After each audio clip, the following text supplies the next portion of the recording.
Jerry is a cross-product user experience designer at Atlassian. But his web startup work includes TaiwanEnglish.com, PenPalRoulette.com, and PartyBot9000. You're going to have to tell us about that. Yeah. He's definitely passionate about user-centered design and research and making products that change the world for the better. So yay. Thank you so much. He's also a very generous and affable guy, and it's a privilege to have you on the team. Thank you. Awesome. Hey, thank you for coming. Thank you, Cindy. I had a pretty big, great sort of opening monologue for this, but then I had a couple beers. I forgot it. I'm going to tell you, I want to make this kind of informal. If you have any questions as we go along, let me know. I know some of you saw Nick Muldoon talk a while ago about dog food, so I don't want to do too much overlap with what he said.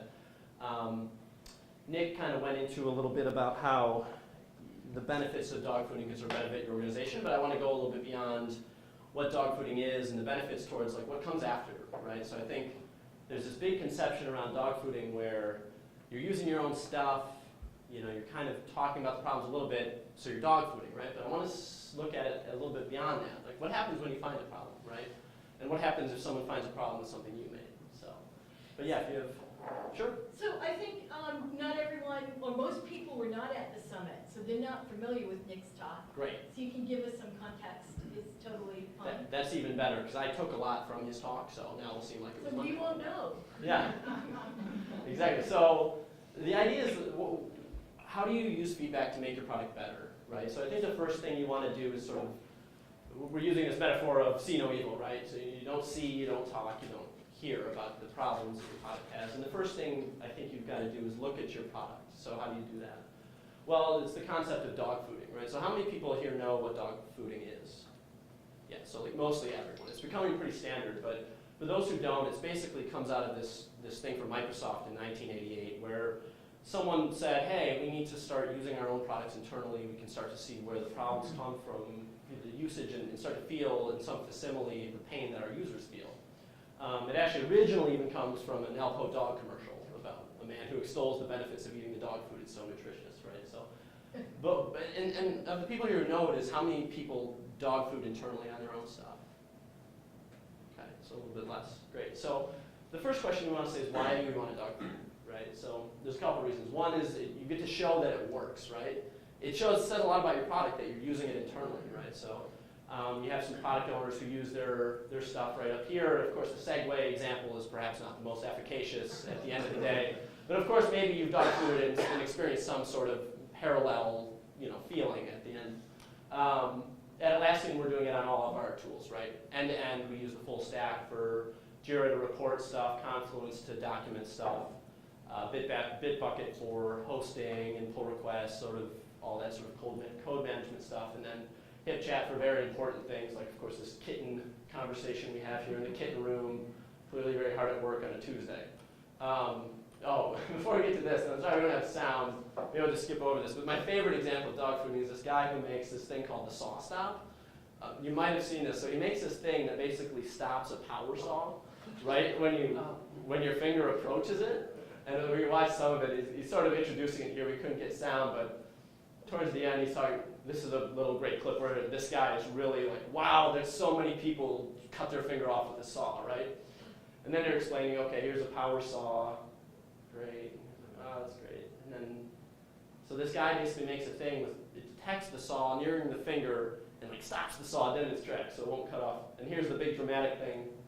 Sadly, we don't have sawing sound, but so this guy is dog fooding to the extreme, right? He's putting his finger into the saw and it stops. Sorry, no sound. But in any case, this is amazing. We're going to get a quick close view of this guy. Here we go. One more time, and then the real close-up. And the saw stops. Unbelievable, right? So that's the kind of thing. So you're basically showing, look, I believe in my product, it works. Another benefit is that you get to test this stuff across multiples, right? It's one thing to take your product with a Photoshop file, make it a product, push it out into the wild, or even if you're doing testing internally with 10 people, it's another thing to be testing across organizations. So at Atlassian, about 600 people between Sydney and SF. So we get to test across multiple devices, right? So phones, computers, in different contexts. You're working at home, you're working in the office. You just can't do that in a 1-hour blitz session. You get to test across different roles, right? So your business person, your designer, your developer. You get to test with the new user, the experienced user, right? Your happy-go-lucky new user, and then you get your grizzled old user, some Jira admins perhaps in the room would experience this sort of bitter but wisdom sort of state. You get to test with different kind of tasks, right? So using your product, for instance, Jira, to file an issue about creating this sort of crazy scissor thing is much different from creating an issue to, say, fly across the country, right? And since we're doing dog fooding internally, we get to have, people filing tickets against HR or filing issues against, a very sort of typical dev-related task. We also get to test with real data. So this is a good one. This is a nice Photoshop mock-up I did about a year ago. What is wrong with this, right? What is wrong with this wonderful Photoshop mock-up?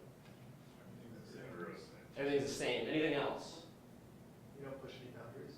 Don't push any boundaries. Well, that just hurts, but yeah, that's probably true. It's not all the same. It's not all the same? Yeah, what, anything else? You're missing an icon.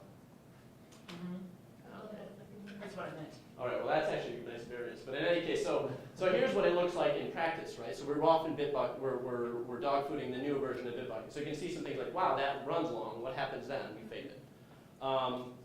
The previous mockup has 4 hours, all the way down, right? What happens when it's 24 hours? We say a day. What happens when it's a year ago? Is it yesterday, or is it, So all of that kind of stuff. What happens if there is no icon? So the idea is you get to see real data in action. You also get to test out new stuff early. So you got this crazy sort of Rube Goldberg machine. I myself have designed some things like this, thinking, well, that'll be really easy to understand. You're surely going to want to enjoy and use that. You may have yourself built something like this. But at the end of the day, you get this scenario where it's all just exploding. It's this sort of feeling like a nuclear meltdown. With dog fooding, this is great, right? Because you felt like you pushed some boundaries, it didn't work. If it's in the live code, you may be in a little bit more trouble. Nick Muldoon did a great talk about how once it reaches live users, this is sort of a concept that we do internally. We also push this public where you have this sort of labs feature, right? So, and one thing, maybe I didn't contextualize this a little bit, but I'm hoping some people can take away today some of the strategies for how to sort of actually institutionalize dog fooding, right? If you're not doing it yet, what are some things you can do to sort of push the boundaries on the way you're getting feedback? So this lab feature is great. Obviously, originally I think comes from Google, at least in my mind. I'm sure there's some original company doing it before, but we've been doing it with Jira a little bit. Try out this new crazy thing. You don't like it? Great. Give us feedback right when you turn it off. And coming back is the big issue that everything wraps around is that you're finding these problems before they go live, right? So once it's in the code, it's in the user's hands, you're going to have bad press. Users often don't know as well how to give you feedback as someone in the organization would, or where to give it to, or what's really breaking. So it's great if you can kind of dog food beforehand so you can find out that stuff. So are you all done? No, you're not done, exactly. You got it. And why not? Why not, right? You need to be able to express. If you find you're dog fooding, that's great, but how do you express the things that went wrong, right? And internally we had, right when I arrived, we had a lot of problems with this, and they kind of fell into a couple of different buckets. One of them was this kind of conception that it's someone else's problem. So the idea basically is your team grows, you have different skill sets, you have different products, you're going to end up in silos. It's almost inevitable, right? And it makes sense, right? You want some team focusing on this one thing. And how do you, once I'm in my silo, right, like I want to make sure it's sparkling clean, I want to make sure it's growing. I don't care about your silo. Like it's not my job. I also sometimes don't even know where your silo is, nor do I know if you want me to come into your silo, right? We have this related problem. So the previous problem is kind of like a problem of apathy, right? Like I just don't care about your thing. This problem, someone else reported that, right? This one's really interesting to me because it's more of a problem of the conscience where people just feel like for big enough problems, obviously someone else already reported that, so they care, but they don't want to be a burden and basically duplicate report something that's already happening. And we had a little bit of that as well. So the question is, how do you solve that, right? So part of it is a philosophical thing. You want to make it a really big deal. You basically, from day one in training, want to tell people, like, look, this isn't, your job isn't just to live in this silo, it's to look at the products as a whole and feel okay about taking time out of your day to sort of report that stuff. At Atlassian, basically, we're better or worse as our two founders, Mike Cannon-Brooks and Jay, and the suit is just amazing. I can't get over the suit, but the basic idea is that these guys come in iteratively on all the products and projects and give feedback, for better or worse, informed or not. And it basically creates this culture that you should feel empowered to go into any other team and talk to them about what you think is better or worse about the product. We also sort of have one of the foundational values to sort of be the change you seek. That sort of empowers you as well to sort of contact others, try to push forward. Sometimes this turns into go do it yourself, but for the most part it is frequently an awesome value to have because it really is very empowering. We definitely do adhere to that. Another problem we often hear is like, I don't want to rock the boat, right? So this is pretty much a problem that is basically a human problem, right? Like you don't want to insult someone on the work they've done. You don't want to, if it's your boss that made the feature, you're a little worried about your job. Maybe you don't want to approach the boss and say, hey, this is a little bit off. Like, are you sure you did this right? Some ways that we think about combating that is to give immunity, right? Like basically make it real clear that for finding a problem, you're not going to get in trouble. Like you shouldn't take it personally if someone finds a problem with the things that you've made. And also to sort of give a little carrot. So we have this internal kudos system. So if I go find over in Jira, even though I'm working with the ecosystem team that, Jira is made of cats for some reason, it's on fire, the whole server's broken, everything's wrong, and I file a ticket and I follow up and I spend time doing that, someone can reach out and say thank you, a little note, a little bit of a cheap gift. Something that I've actually loved working here. The final problem here is often you don't know where to go, right? This problem of where is that silo? Like how do something's wrong, but who built that? How do I report it? And one thing I think about this is you want to make it really easy. Like make it as easy as possible to give feedback. One thing that we do is basically give clear ownership. If you have 7 projects, here's a table with the owner, the place to give feedback, and the project, obviously. Another thing we do is make public forums. So Atlassian Answers has been awesome. It was this little ship-it-day project, one guy who eventually built it, owned it, and it's this big public forum where anyone from the company can go in and answer questions, and anyone in the world can go and ask them. We also have these tools that are relatively interesting. So Bonfire is basically this add-on that you have Jira, you have Bonfire. I, as this guy who's just, anyone, have my little Bonfire Chrome extension. You can send me a link to your product, right? You set up a test session, send me a link.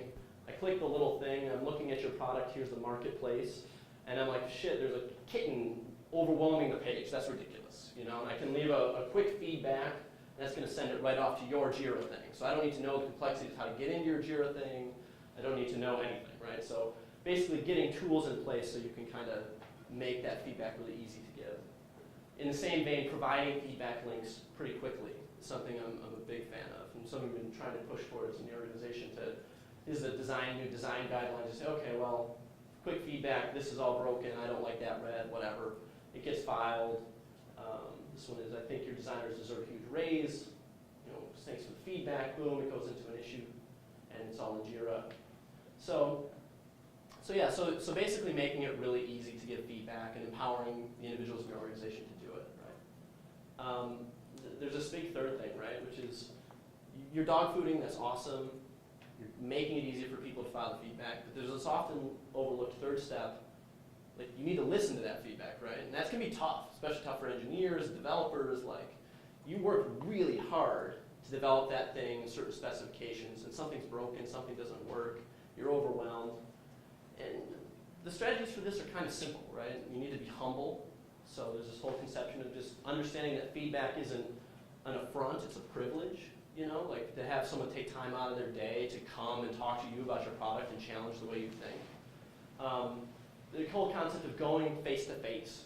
We with all of our tools, our online tools, all the Confluence and the Jira, can get into these 17 comment long threads where a simple face to face conversation often makes it much clearer and much easier. And this is just an example I came up with. Greenhopper was doing something crazy. Sometimes Greenhopper does that. So I made a comment on a day. The dev in Sydney woke up. He gave me a comment immediately, asked for some more information. We worked it out.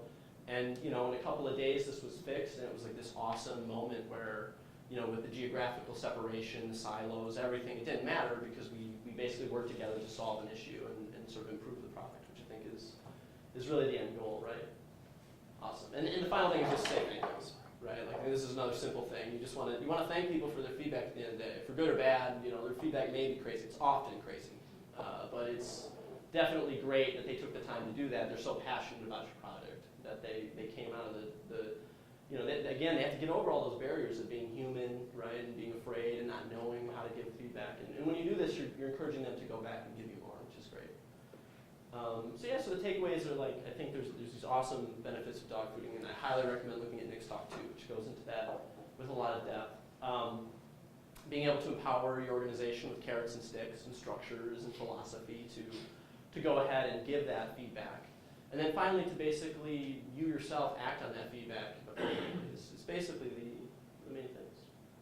And so, you can take your team from sort of the sad, insulated thing to this interconnected thing, and your product from this awful thing that's going to do confusing things in a simple ball and cup.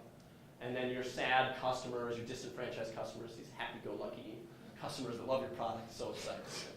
That's it. That's all I got. Thank you.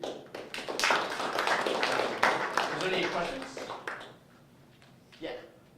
So when you open the floodgates for anybody in the organization to give feedback, how do you organize it all? And how do you manage all those stakeholders and make sure that they know that they're valued?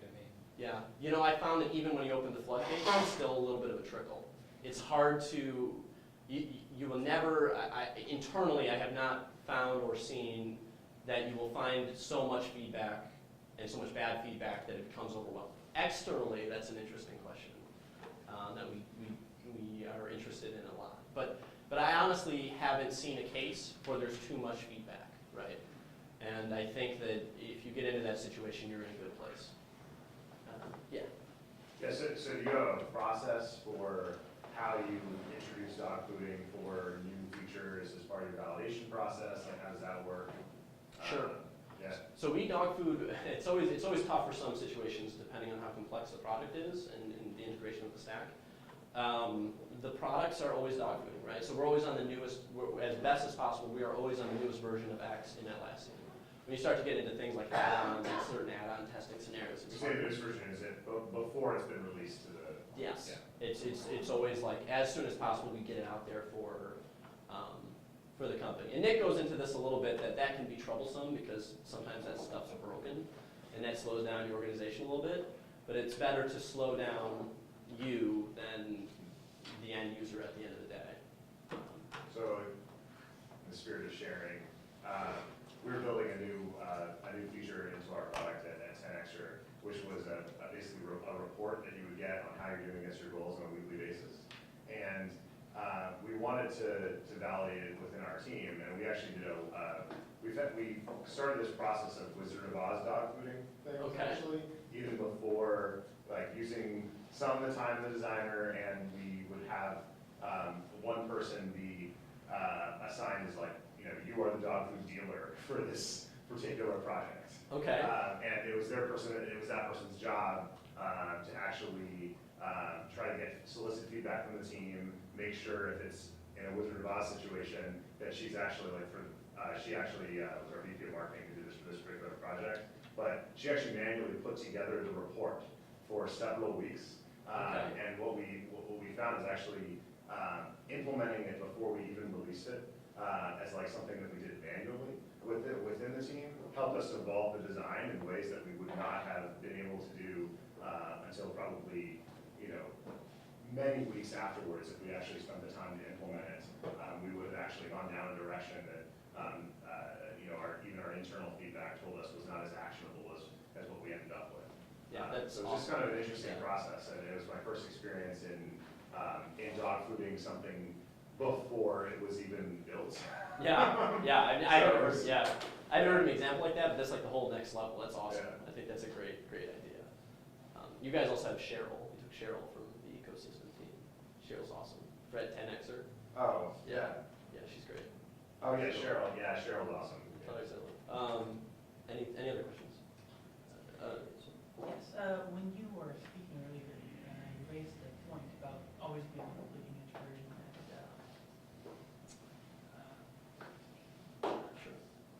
wanting to create duplicate bug reports, especially, that might be a problem if you have a medium-sized team all using the same new, perhaps broken version of your product.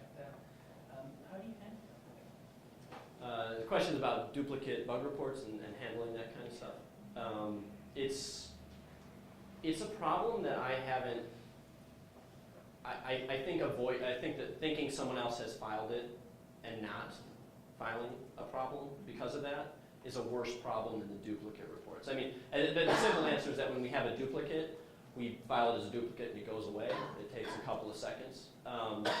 It's often helpful too because the way in which someone files the same issue can be highly variable. So some people fill out that a lot more. So in that case, that duplicate is actually better. It also indicates to some extent the severity of the problem. The fact that 17 people filed this as opposed to this one person does give a strong indication. Now I haven't actually seen someone like file an issue 17 times. And again, it's often the case where people just don't take the time to do it. But it does help to give indication. It's one of the ways we help to do prioritization if we see the same issue raised over and over and over again. Yeah. In your example there, it seemed like you were interacting with an engineer or a product manager, but who has a decision on what to change? Because I can see like 100 people having like 100 different ideas of what they think would be good, but who has the overall view and how does it get integrated into that? Yeah, it files into different things. Right? Sometimes the feedback is a feature request. Sometimes it's a positive piece of feedback, which is awesome. I don't think we do that enough. Other times it's a simple bug. The prioritization, depending on the kind of thing that's filed, is a little different. It's also different by team. So the concept of prioritization is really a little bit fluid, but it is sometimes the devs, we're still somewhat engineering driven, right? So the devs take it upon themselves to be the change they seek when they see someone file that issue and like, that is wrong, and they may fix it along the way. Sometimes a product manager steps in. It's pretty egalitarian in that regard for a lot of teams out here. The product manager still has a lot of sway in that regard. And again, every team with prioritization is different. So it really depends on how they do the prioritization. Yeah.